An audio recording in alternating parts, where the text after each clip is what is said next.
Okay, so today's session or paper or presentation will be familiar for Cherry because you were there when we presented it in that lovely conference that you hosted in Reading, but it's different at the same time. I have updated it a little bit, so it's not exactly the same. But the topic is the same. It's about the practices of these two women. I know the title says it's in the post-Franco Spain, but the truth is that it's impossible to talk about post-Franco Spain without considering the last. Oh, sorry, that's my email. I think I'm going to switch it off because otherwise we will be having these pings. There you go. Sorry about that. I'm back here. Okay. So it's the timing is you cannot understand, as I was saying, the transition without considering late Francoism, which is the last stretch of the dictatorship, because the transition started well before the death of the dictator, and these two women played a very important part in the renewal of this culture, and also the understanding of politics and the country. But before I go any further, I have to stop for a second, and I have to say that this research builds on this project, which is called Cultural Practice, Public Sphere, Contemporary Spanish and Latin American Female Publishers, led by Pura Fernandez. The project is now closed, but it served its fundamental purpose, which was analyzing and visualizing women's contribution to the transnational Hispanic cultural field from the 19th century to the present day, which is a very ambitious scope. My contribution was modest, of course, and it was only focusing on the works, on the editorial practices of Rosa Regàs with her publishing house, La Gaya Ciencia, and Esther Tusquets, Lumen. I speak in the past, but it's an ongoing project, really. Even if that project is closed, there are still ongoing plans with that. Okay, so before I move on again, I don't want to be patronizing, but some of you might not be familiar with the recent history of Spain. So I thought it would be good to bring you a very, very schematic timeline to understand, to contextualize a bit better the practices of these two women. And since, as you can see, the timeline coincides with the first half of their lives, I think it would be nice to bring them back to their younger selves. I wish I could do the same with me. I can't, but there you go. This is them in the 60s when they started their careers in publishing. As you can see, this is in the middle of Francoism, which was a very long period, and you cannot understand Francoism as a monolithic block. You cannot see it as a one long dark time, because there were different moments in it. Roughly, I have included 3 different times here that impact differently in the cultural field, which is our main interest. But of course, we need to consider politics and the economy to understand the cultural field. So the first one would be this one. I will explain in a second what this autarky thing means. Isolation. The second one is this one, industrial growth, aperturism, market economy, and again, late Francoism. So what are the first one? I wouldn't talk much about the first one because it escapes a little bit our focus, but it's important because it's when these two women became women, is when they were growing up in Spain. And these were years of scarcity. Maybe not for them because they belong to the upper middle class, but the 3 dimensions of society, the political, the economic, and the cultural, were defined by these concepts of isolation and autarky, which is this self-sufficient economy protected from outside. In the case of Spain, this was not much of choice, a matter of choice, it was more of a forced situation, because as a fascist country was a bit ostracized, no one wanted to deal with it, which makes sense. But the impact, of course, on the cultural field is devastating, because you can also apply the notions of interventionism, isolationism to the production and circulation of culture and information. The country was subject to a very fierce censorship. The censorship law had been created during the war in 1938 to control propaganda. So you can imagine what kind of control publishing houses had to face, and writers and any kind of agent in the cultural field. And it's true that on a more positive note, the liberal tradition was still alive. They hadn't exterminated all the liberal intellectuals, but of course they was very subdued at the time. So it was not a good time for culture, the 40s. There was a official culture as well in place to create this national identity. So it was all very suffocating. But the second phase looks more exciting if you look at the concepts that I have included here. So yes, the national economy, it's abandoned. There's a natural transition towards it anyway. But in the 60s, the government boosts this market economy with development plans, which is that's why it's called desarrollismo, development.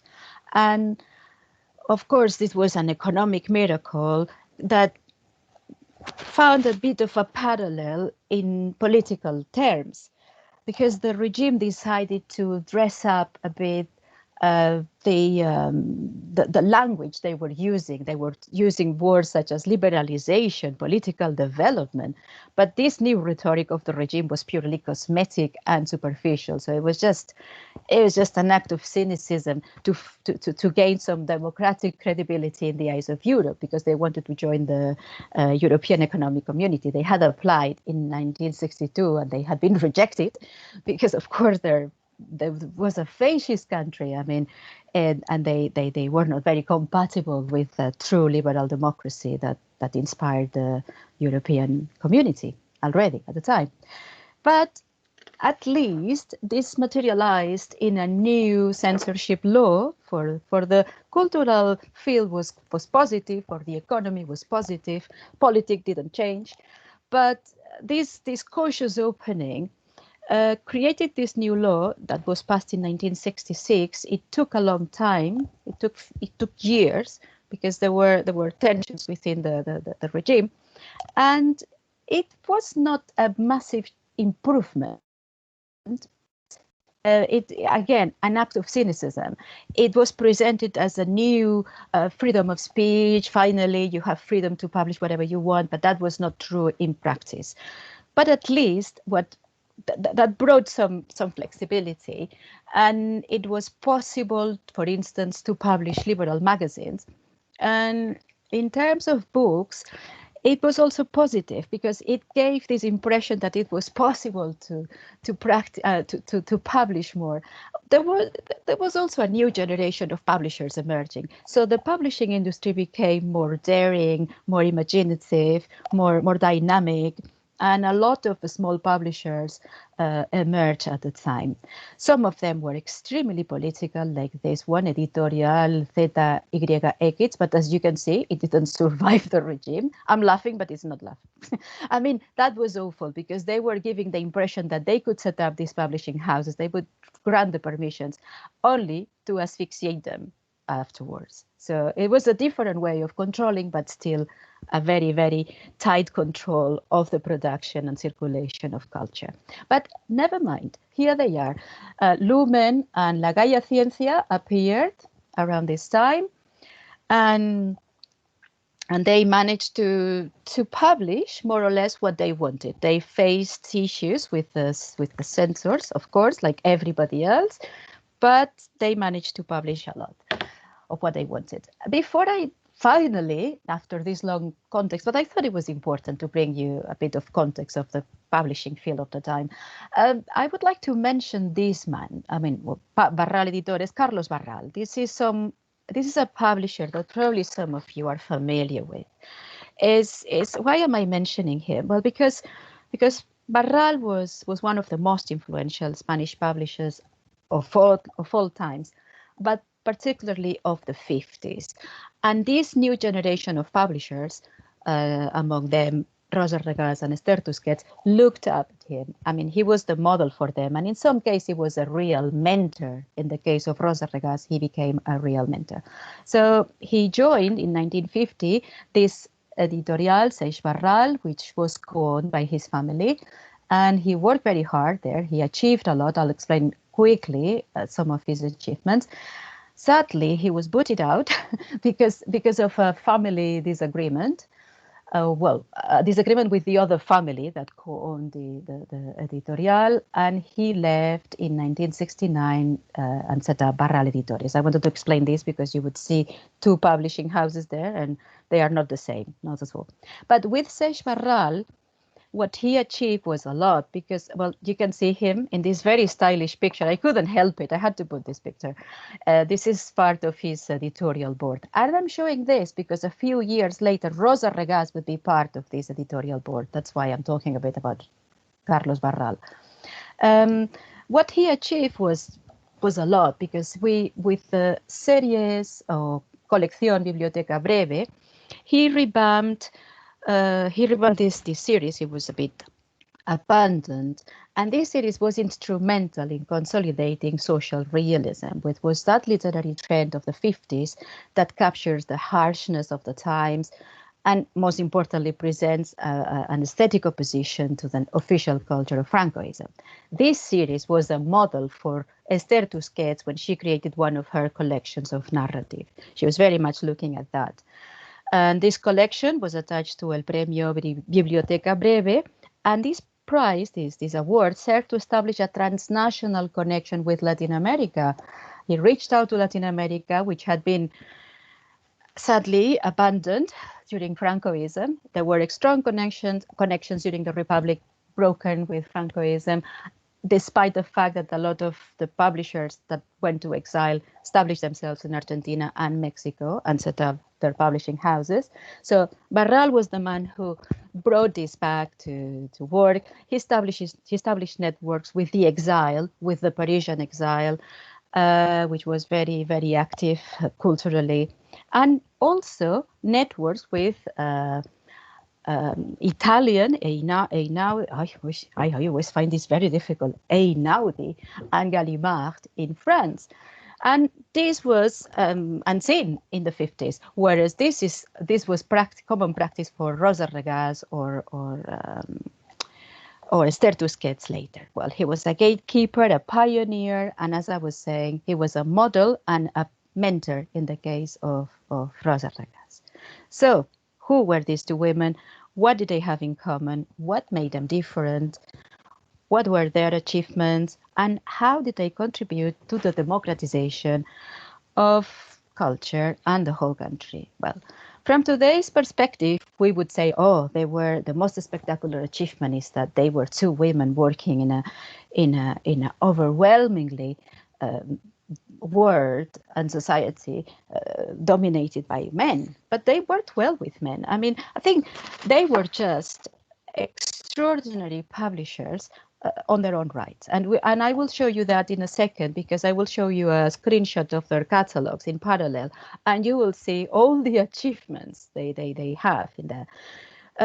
Because the catalog is the major source of information, and it's the portrait of the publisher. And they were independent publishers, very much responsible of their catalogs. They had some collaborators, yes, but they were at the end, they were the main responsibles for these catalogs. Before we move to the catalog, I just want to give you a very brief account of how these two publishing houses came to be, because there are two interesting stories. For instance, for Esther Tusquets, all started in 1959 when she had just graduated. She was 21, 22. She was extremely young. And all started when her father, who was a doctor, that's the man, Magí Tusquets, an entrepreneur, a member of the bourgeois Catalan family, arrived home with unexpected news. And he said that he had just bought a publishing house from his own brother, who needed cash to set up another business. So what kind of publishing house did he brought home? Well, the publishing house in question was a very small firm which had been founded in 1936, right at the beginning of the Civil War, to produce pro-fascist propaganda. By then, by 1959, the firm was generating a regular income, very small, but it was mainly from the sale of religious books. I mean, we must remember that it was a national Catholic country, and religious books were on demand because in the schools, in everywhere, they were everywhere. So, yeah, the new owners they were not much into religion, so they decided to scrap the old catalog completely and start afresh with a very small team comprising the father, the two brothers, Esther and Oscar, and two more people, two friends from university. And that was all that was kept from the old reactionary publishing house was the name Lumen. But amazingly enough, in a few years, this small family team had transformed a marginal firm of fascist origins into a very influential, innovative, and progressive firm. They learned together how to publish, and they followed one essential rule, which was to publish only those books they really liked. Well, so 1969, this is a very young Esther in the Frankfurt Fair, in the first stand they ever set up. 1969, this is Oscar Tusquets and his new wife, Beatriz de Moura, who became a very influential publisher as well. They left, she worked briefly in Lumen, they left, and they founded Tusquets Editores. Maybe you've heard of this one, and it's still functioning and very, very important. Since then, thereafter, what Esther did was continuing the task assisted by her father until 1996. And what happened in 1996 is that at the age of 60, after the death of her father, she decided to sell 80% of her shares to the massive German multinational Bertelsmann. As you can imagine, that was the beginning of the end for her, because with 20% of shares, she didn't have the same kind of independence and freedom of choice. So she resented every moment. She resented the new policies in place, the market ideology as well. And in 2000, she sold the rest of her shares and she lost all connection with Lumen. She continued in the publishing world with her daughter, but that's another story. Let's go back very quickly to the 50s because, well, 60s, 1964, because another woman is about to start in the publishing industry. This is Rosa Regàs. Like Esther Tusquets, she was a very independent-minded graduate with a bourgeois background. She also happened to be married with 5 children, but she had done her degree while being married with children. So she was a woman quite used to have her way and, as I said, quite strong and independent. So she decided to get into, once she finished her degree on philosophy, which she decided to find a job. And she didn't have, she had no experience whatsoever. And she joined Seix Barral, nonetheless. And she worked with him, with Carlos Barral, who was already a myth, for a few years. And she learned so much with him, not only from him, but from the other editors who were there, some of them very important, like Salinas. Well, anyway, I won't mention them now, but some of them extremely influential. Until this time, as I was explaining earlier, going back to what happened to Carlos Barral, he was booted out. So when he was treated very unjustly, she decided to leave as well, because they were very, very good friends. He said, well, I'm leaving too. He set up Barral Editores. She worked for another publisher, didn't like it. And what she did was applying for a bank loan and set up her own publishing house that she called La Gaya Ciencia, the joyful wisdom, or translation, as an homage to Nietzsche, because she was a philosophy graduate. Well, so she, amazingly, with less resources than Esther Tusquets, she had less capital, really, to do anything. But she managed to build a very small publishing house, but very influential, very stylish, very select. But when she turned 50, she had this moment of crisis. She decided to reconfigure her life. She separated from her husband. She sold La Gaya Ciencia, and she became a writer. And that was the end of her publishing career. So let's move to the catalogs. But before we move to the catalogs, we can see some coincidences between these two women in terms of the overall, differences mainly in terms of the overall duration of the publishing activities, in terms of the access to the profession, which also meant different ways of working. They were not best friends, let's say that. They had a few differences. But there are more similarities than differences, I think.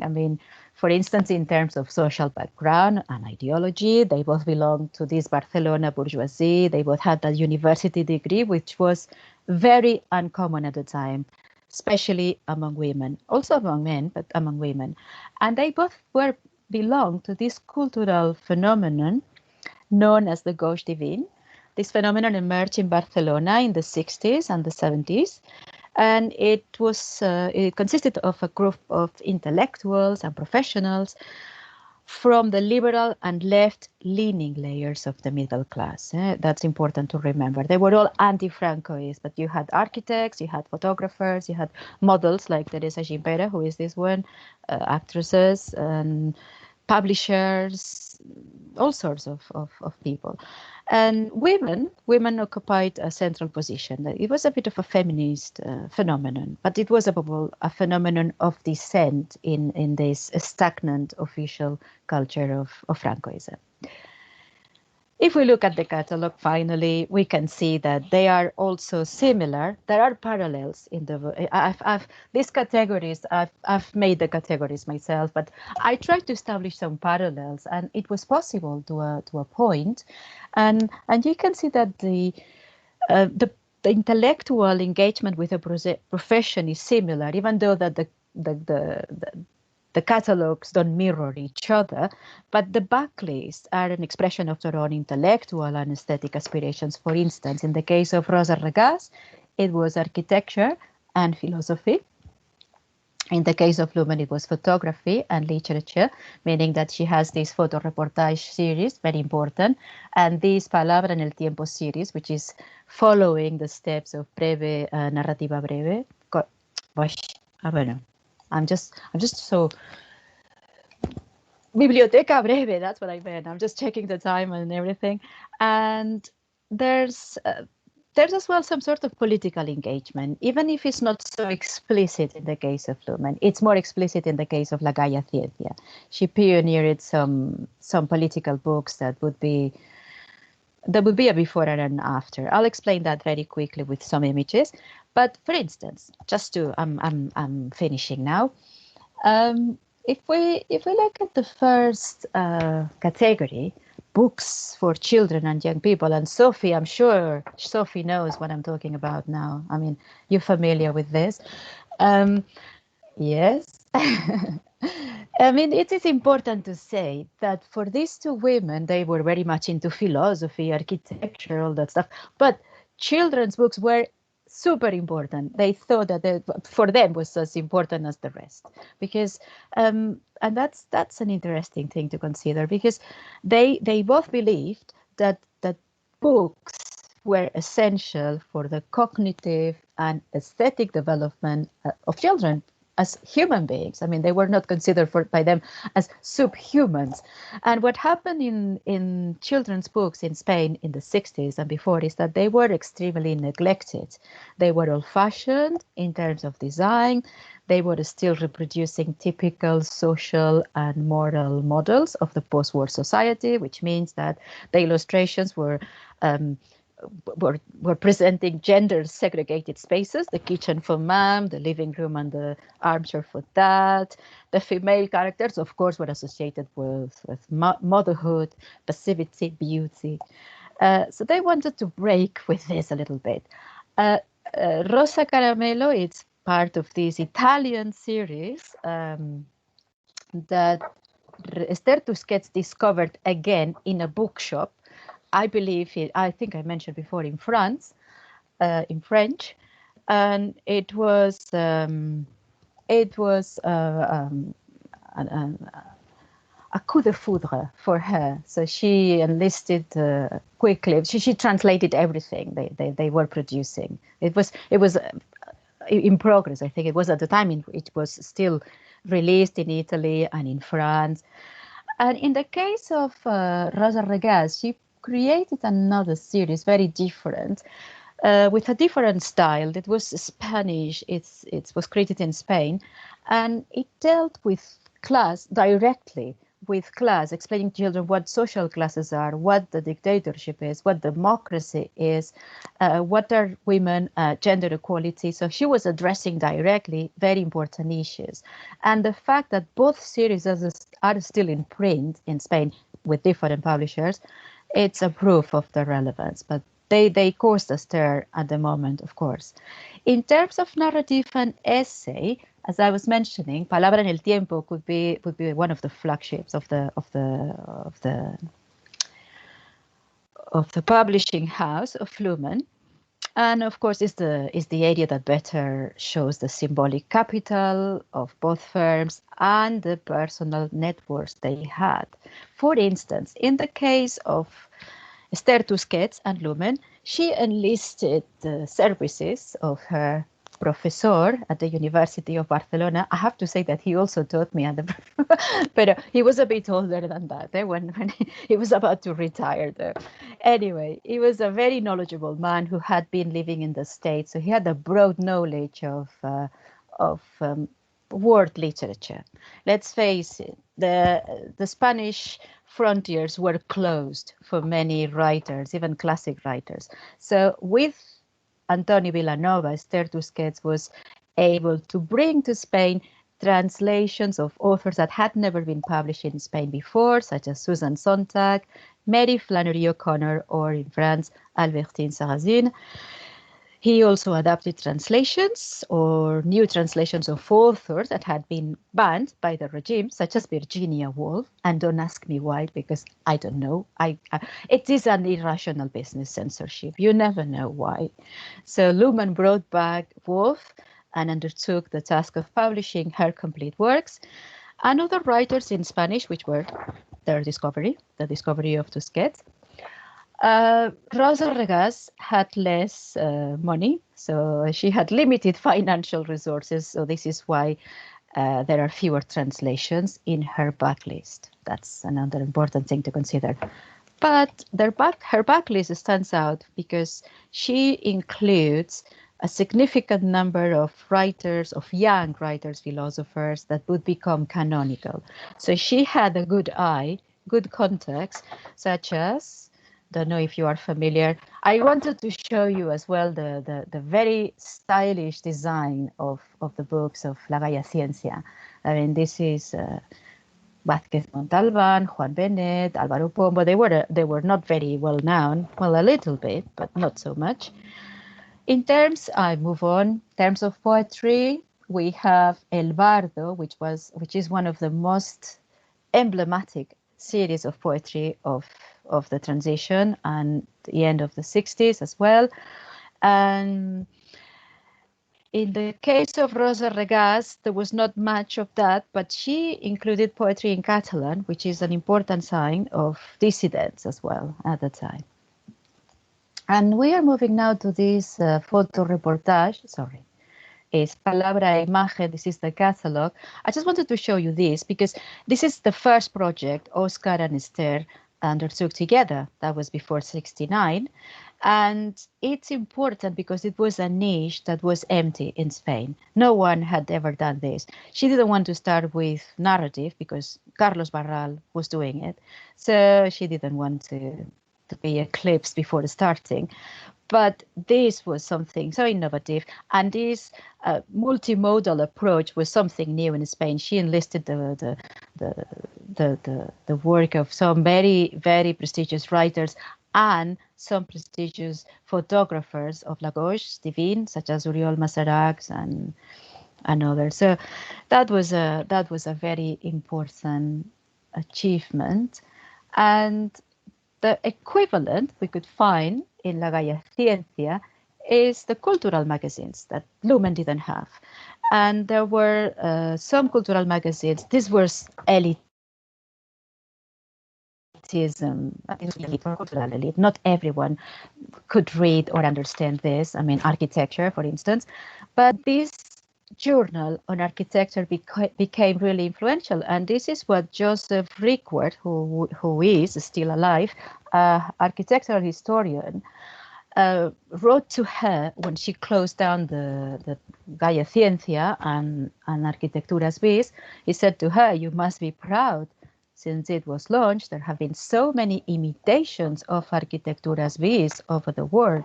So she also did this Cuadernos de la Gaya Ciencia. I don't want to put more images, but I showed you one earlier, which only had 4 numbers, but in just 4 numbers, it became one of the most influential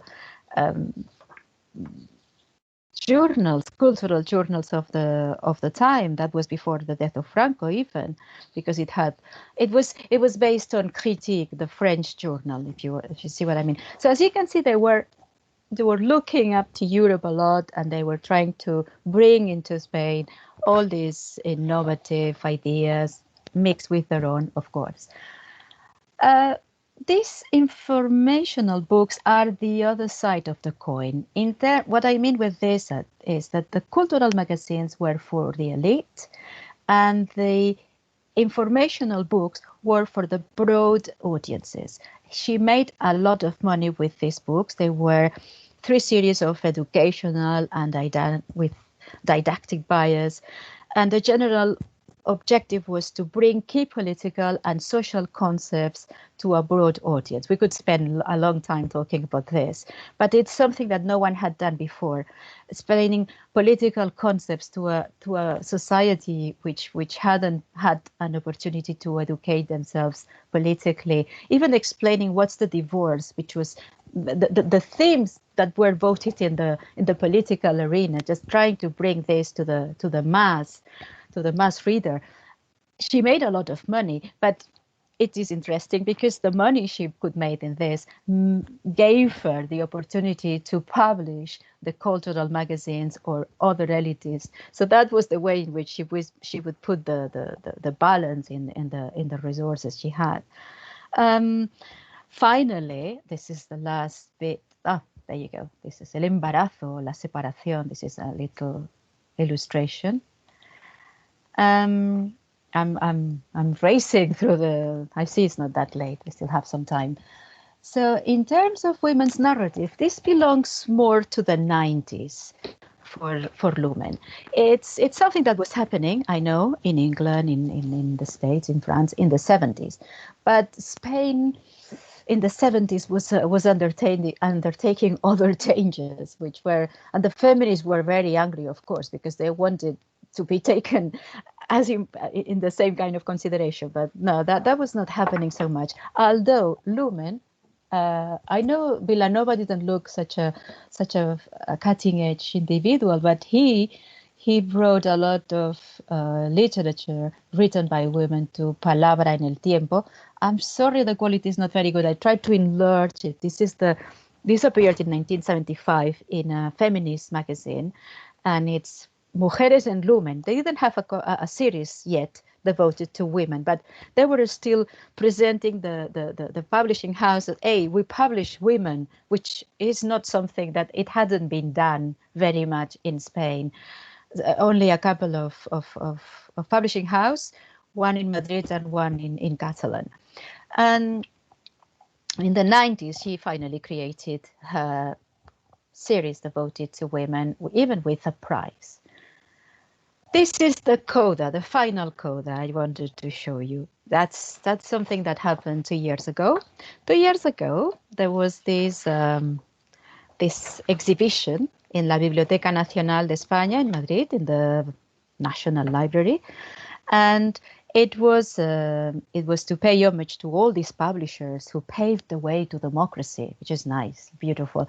There were all sorts of artifacts, books here, and here I don't know. You cannot read, but that tries to create this narrow corridor is before and after democracy, with censorship and without. Although the censorship in Spain lasted until 1977, 2 years after the death of Franco, so it lasted too long. What I wanted to show you here is that the design is very cutting edge, very much in line with the style of these avant-garde publishing houses. I wanted to show you this collage. I believe this was designed by this graphic it is a design company, this collage. Maybe the curator gave them the names and they created the collage. But look at the collage. The collage is showing us all these architects of the transition, of the cultural transition. And we have here the spiritual father, Carlos Barral, that you know already, with his right hand, Josep Maria Castellet, Jorge Herralde, who is an equivalent in the 80s with Anagrama and La Nueva Narrativa. And then we have a very sensual Beatriz de Moura. Don't know why they had to put her semi-naked. A tiny Esther Tusquets, you can hardly see her. And Rosa Regàs is nowhere to be seen. I mean, and they had room left here, look. So I was a bit disappointed because I thought, well, yes, it's a very good account, a very good exhibition, but it looks like the construction of those years is still slightly male-centered. Anyway, I'm sure that it's been a very quick overview, but I'm sure you agree with me that Rosa Regàs and Esther Tusquets deserve to be remembered as two determining cultural agents in the Spain of the late Franco period and the transition, because thanks to them, and very much thanks to them, and like the other publishers in this collage, they contributed significantly to the democratization of culture and the construction of a more liberal, egalitarian, and well-informed society. And that's all from me. Well, thank you very much for being so patient.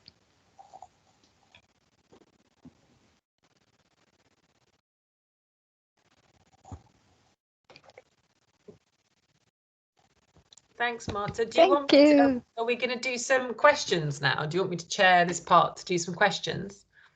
Yeah, that would be great if you. Lovely. Sorry, I can't turn my camera on. Still not working.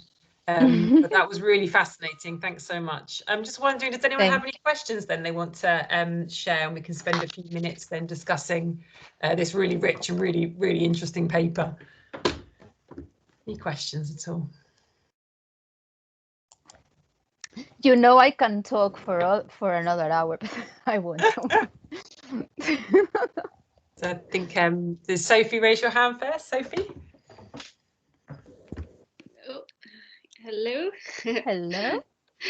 So thank you so much, Marta, for a really fascinating paper and insights into a publishing context I just had no idea about, really. So that was great. And I mean, I'm obviously going to ask you about the feminist children's books published by Lumen, which I kind of had no idea about, and I've been sort of quickly typing and realized that they import from Italy and France, you know, some really exciting, the big kind of feminist children's books. So I think there's some really interesting kind of connections with France and Italy there, and that I'd be curious to know about, and particularly through kind of that interest in kind of alternative publishers and feminist networks that are operating between France and Italy. So I'm interested in that. But I just wondered, because they import the Italian Adela Turin's On the Side of Little Girls, or, based on the Italian you know, kind of alternative feminist childbearing book there. But did Lumen, did they produce any Spanish feminist children's books as well? What kind of children's books are they kind of are in the catalogue? And is it just French and Italian, or do we see any other feminist children's books being imported? I have one here. I have here one by Esther Tusquets herself. So she, La Conejita Marcela. So it's a bit different, but in the line of these children's books, yes, they were producing their own books as well. And La Conejita Marcela is very much like that little tortoise, I think, that by Adela Turin, isn't it? That doesn't want to get married, and I read the story, very lovely. So that's more or less the same kind of thing. I mean, they were books with a message, and the feminist message was very much present, because they lived by it. I mean, you've seen the stories of these women. They were married with children, they were divorced, their children went away, but they always continued living as independent women. So Esther Tusquets took up writing. I mean, she started writing in the 70s, and she was writing very dense novels. But again, it was interesting for her also to write books for children, or to translate. She was the translator of some of the books that she would publish. Some of the books she published for children were not published in Lumen, but in another publishing house. When she sold everything in 2000, from the shares she had left from Lumen, she set up another publishing house with her daughter. I was saying to her sister, her daughter. It was called RQR. And in RQR, they had an even bigger collection of children's books. So I can send you the RQR thing. And they continued as well publishing comic books. For instance, Katrina, Esther Tusquets was also the woman who introduced Mafalda in Spain. Mafalda was something that came to her by chance, because it was offered in the Frankfurt Fair. Kino was becoming because Mafalda was a feminist icon. It was not just for children. I read Mafalda as a child, and I found her hilarious already. I don't know, Katrina, you think as a child? I mean, she was hilarious, but it was also for adults. And Carlos Barral said, no, I don't publish comics. Just go to Esther Tusquets. She's there. She's sitting there in that stand. She publishes things with pictures, because she had done this palabra e imagen. And she saw, oh, that's brilliant. Yes, I want it. So she kept Mafalda. She also introduced Maitena, who is another Argentinian feminist writer of comic books. So yes, I would say that, and these publishers went with her when she left Lumen. Maitena and Kino went with her, and she continued publishing a lot of children's books from European, I don't remember the names now, but I can send this information to you if you're interested. Germany, and translated. She did German. She was in a German school when she was a child, so she spoke perfect German, and she was a translator, and she wrote. So she was so much involved into this children's literature. Amazing. Thank you very much. Thank you.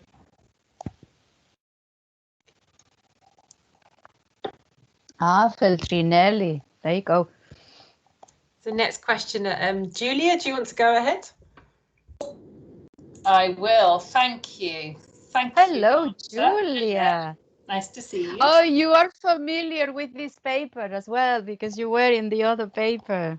But this one was. I wasn't going to say. It's okay. No, but there were new bits, and I picked up on other new things. It's great. Something that I sort of picked up on. You mentioned that the books that were published that sought to teach children about divorce, about class. I thought this idea of writing about class for children as well. So that really struck me. And you might not know the works themselves in detail, of course, but I was thinking, how do you teach children about divorce or class? How were they able to publish these works in sort of a conservative society, and how were they received? Do you have any sort of information about any of those things? I'm just fascinated at that idea. Yes, I mean, they were able to publish those because it was at the very end of the dictatorship. It was actually in the transition. And it was a response to because the country was moving so fast. It was a confusing war for the adults themselves, because the adults were supposed to be voting and they didn't even know what they were doing. What's the constitution? What is democracy? Because they hadn't had a chance in 40 years. So she thought, well, if the parents are like this, can you imagine the children? She thought. And she said, well, maybe we should just prepare something for the children as well. So these books came in synchrony with this series for the adults about contraception. And because she had been, that's why I thought it was important to talk about the first years of Francoism, because they were children and at the most obscure time of Francoism, and they were young women at the most obscure. She couldn't study at university until she was a married woman, because her grandfather, who was the one who had the money, wouldn't pay for it. He would pay for lessons of sewing or cooking, because the aim was to get married, because she was from the bourgeoisie and she wasn't supposed to work. So that's why she was so committed into instilling these ideas of independence through literature. It's the same thing. I haven't mentioned because we don't have time, but she also was editing some classics that had been forbidden by the dictatorship, because they were presenting for adolescents, for teenagers, or young or older children, because they were presenting models too independent, too shocking, with a kind of official model of femininity that the regime wanted to impose. They had an agenda of what kind of woman the regime had to produce. And so they were very well received, as you can imagine, because there was an audience for all that. People had been in the transformation of the economy and politics and also culture were in synchrony of a slow transformation of the mentalities, because more young members of the bourgeoisie were accessing the university. At the university there were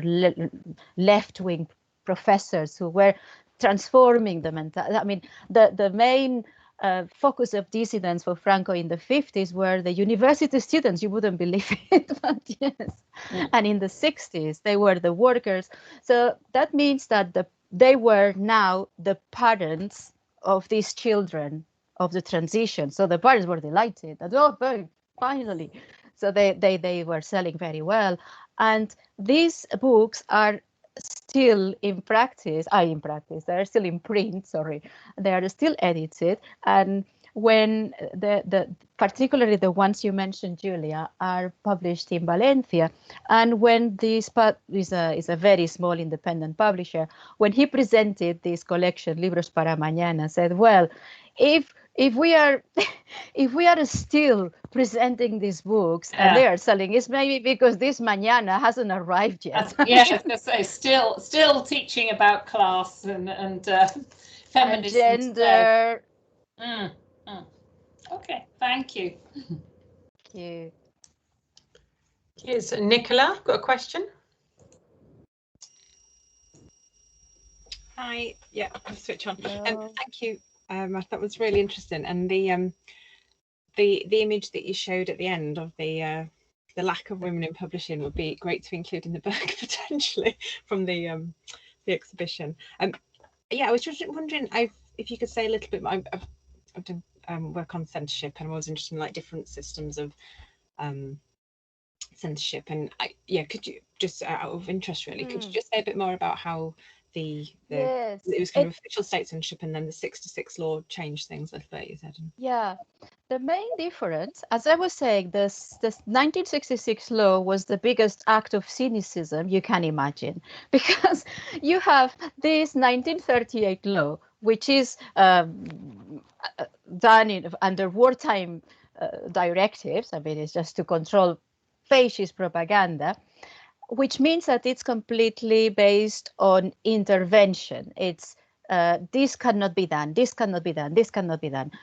And there are censors in this first phase, and the censors act very arbitrarily. They just based their judgments on anti-Francoist, political, moral issues. So these were roughly, because you never knew.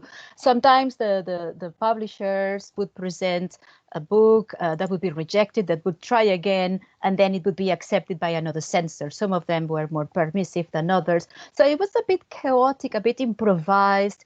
In 1966, it all seemed, as I was saying, like a promise of freedom, because they said, well, until now, for instance, it was compulsory to present a manuscript before it was published. Now it's optional. You can present it or not. And that's great. But that was a trap. That was a trap, because if you didn't present it, you were running a very big risk, which was the fact that once you had invested millions in producing the book, it would be impeached, secuestrado, I think it's impeached. I never found a suitable translation for this, or censored.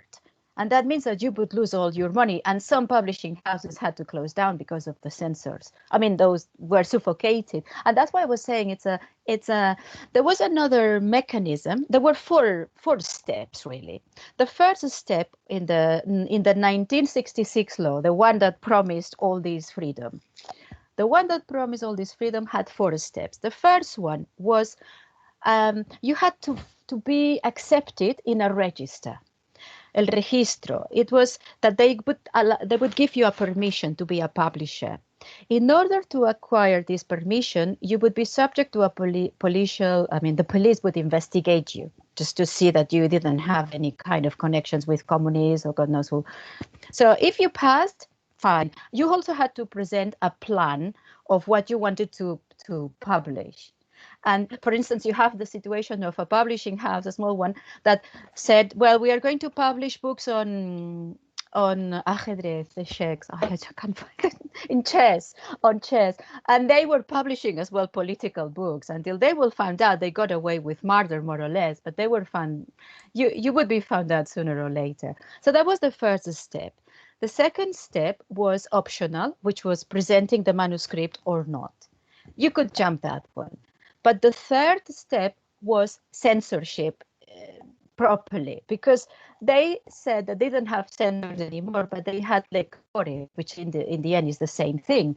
So some people were reading whatever was published and was saying, well, this has to go back to the print and you have to tear these 2 last pages. And you would have even sometimes journals with bits teared off, or just they had to be destroyed because the censor wouldn't see that. But that was only a recommendation. In some cases, it was a recommendation, because the final step, if the publisher didn't want to do it, okay. The next step was a tribunal, which was taking to court, and the court was executing the recommendation of the previous the censor. I mean, and the publisher could end up in prison easily. Some of them end up in prison, or could end up with the permission removed, and that would be the end of his career as a publisher. Or in many cases, they had to close down because in one of these situations they lost all the money they had invested in a book, and they didn't have any more money to continue. So, and that's why I was saying that it was a decoy, this law, because they would lure sometimes publishers into this false impression that they could publish those books. Then the book would be published, and they ended up asphyxiated by debts, and they had to close down because they couldn't survive. Thank you. That's really interesting.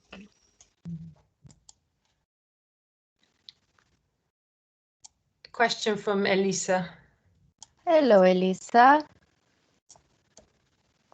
Hello. Hi, Marta. Thank you for this great speech. I really enjoyed your talk, and these two figures are so fascinating. So really, thank you.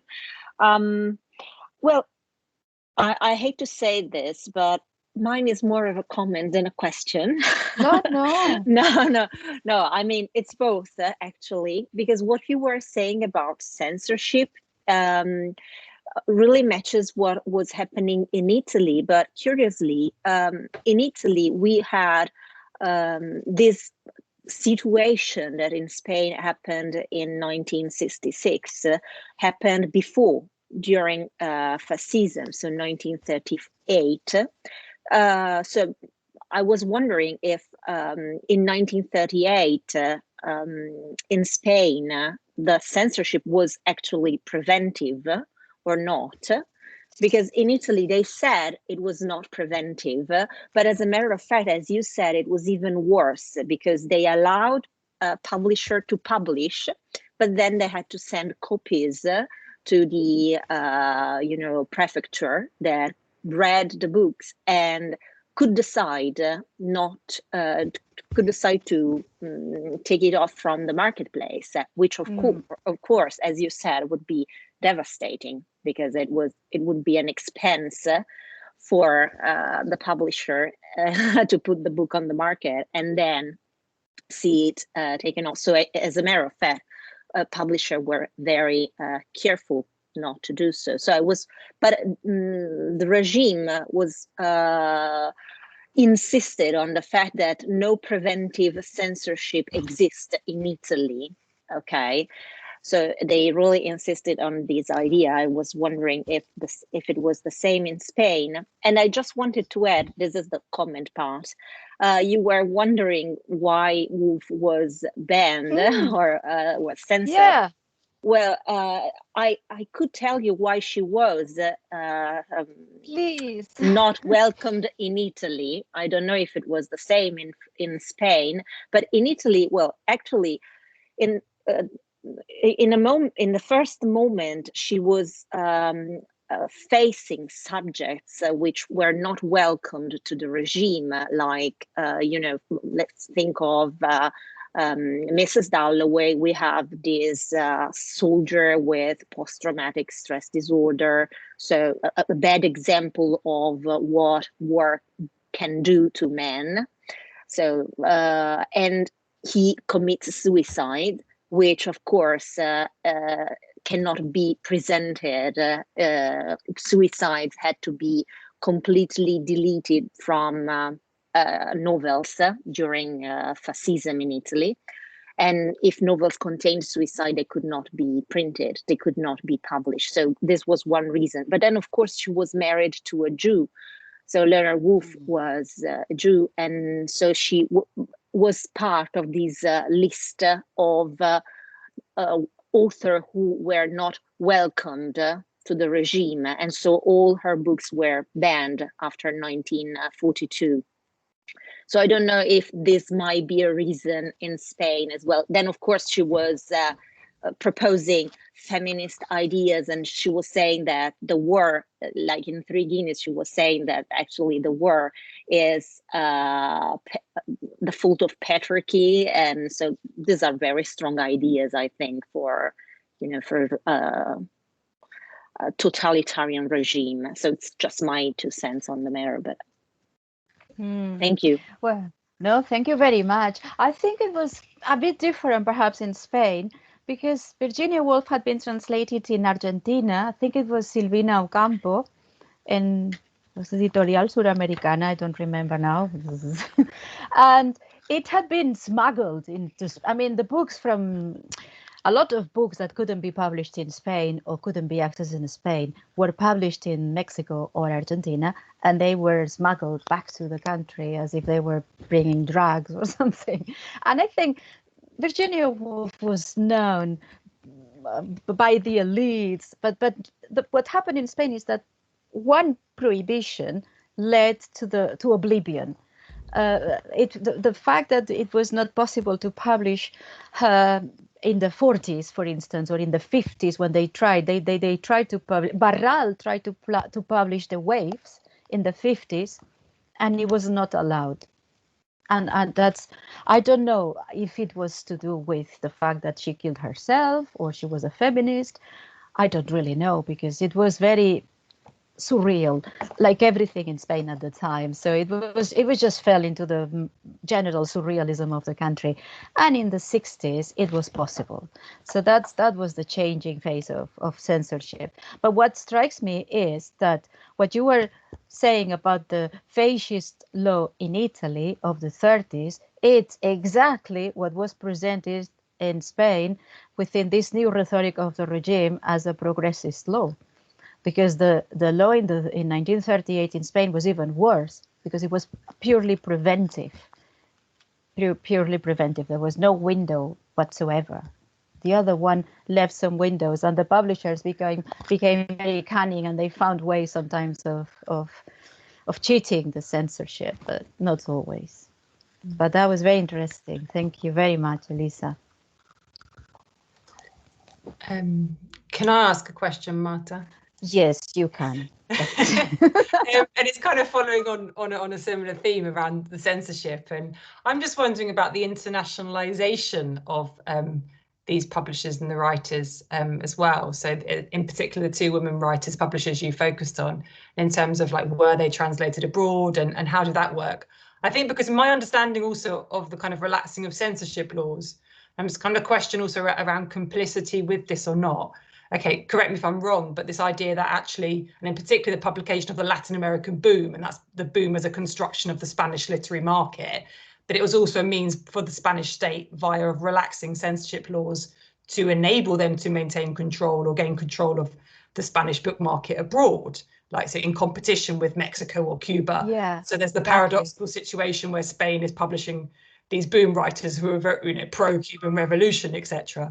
So I'm just wondering, like, that seems very complex for these writers and publishers to be negotiating. And yeah, that's not really a question, but how that really works in relation to these two publishers as well. Yeah, it's a very interesting issue, the one you present, because that's the situation they had. Sometimes the government had to make concessions to maintain the market, as you say, and also to maintain the facade they were trying to build of permissibility. But in other situations, it was down to personal issues purely. Because, for instance, Cortázar was published before in France and in other places than in Spain. And that was because Carlos Barral didn't like Cortázar very much. It was down to a personal thing rather than the system of the censorship.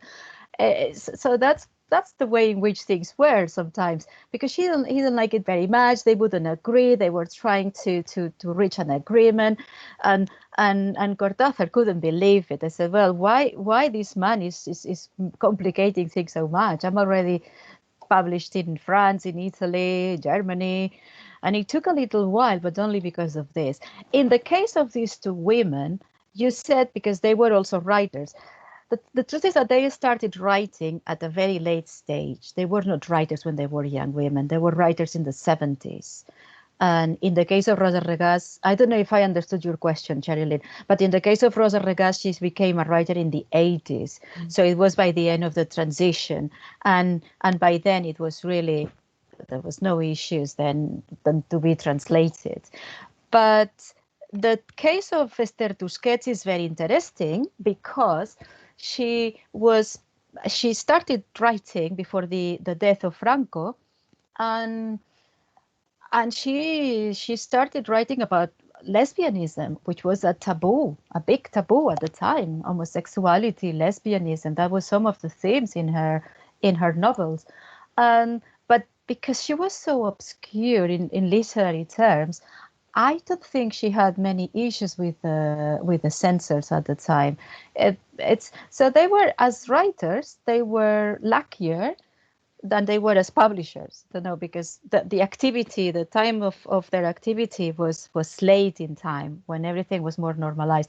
I don't know if I have answered to your question, Cherilyn. No, you have. My question was kind of a few different ideas in one, but yeah, that's really interesting. Yeah, that's good. Are there any other questions at all before we wrap up?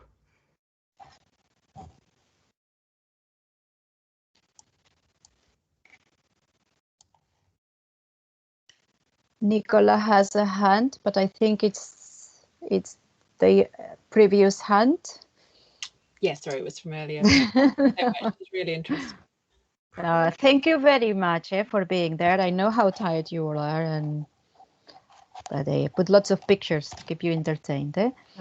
Thank you, Marta. That was really interesting and really nice to wrap up the term. It was great. Well, thank you. Well, I'll see you soon then. I really enjoyed this little gathering. If these were normal times, I would take you to the SCR for a drink. So hopefully we'll be able to do it some other time. Yeah, sounds good. Yeah, thank you. Good to see everybody. Thank you so much. Thank you, Marta. Thank you so much. Yes, Thank you. Thank you. Thank you. Thank you. Ciao.